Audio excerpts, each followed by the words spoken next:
un de mes livres de chevet, ça a été la ferme du Garet. Parce que dans ce qu'il disait derrière, on sentait une faille, mais une faille sympathique quelque part, quelque chose qui faisait que c'est quelqu'un de profondément humain.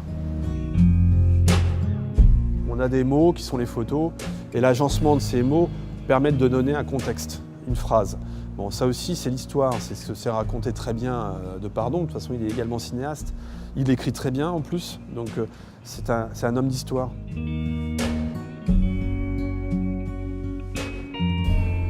Là, on est à la fois effectivement dans une problématique liée à la couleur. Or, le personnage qui est habillé donc, en sapeur est blanc. Et on sent à la fois l'aspect, je dirais, plastique et l'aspect reportage. Donc on est en même temps dans le document et en même temps on est dans l'œuvre. Là on arrive dans un espace qui est aussi assez symbolique du travail que j'en ai en tout cas de Raymond Depardon. C'est Beyrouth, qui m'a énormément influencé dans une certaine mesure par rapport justement à l'envie d'être sur des lieux spécifiquement liés par la cicatrice, le territoire.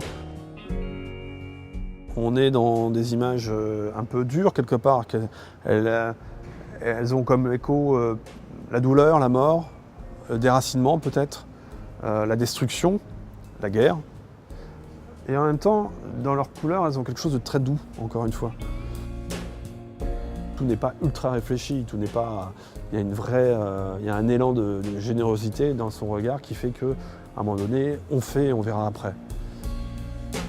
Il me semble que c'est sa mère, c'est là où il a grandi. Donc comme quoi, dans l'exposition, on retrouve trace de son univers à lui. Comme quoi, il a voulu revenir au degré zéro de son existence.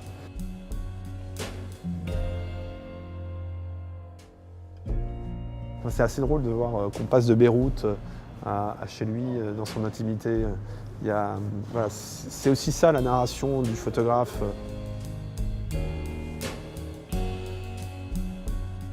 On est dans une exposition qui revendique la notion de l'usage de la couleur. Donc c'est une image en couleur, mais le clin d'œil veut qu'elle paraisse en noir et blanc pratiquement. Et du coup, en plus de ça, c'est une femme qui prend donc ses deux enfants et qui s'en va au loin. Voilà, elle a fini de faire les tours de l'exposition, c'est la fin.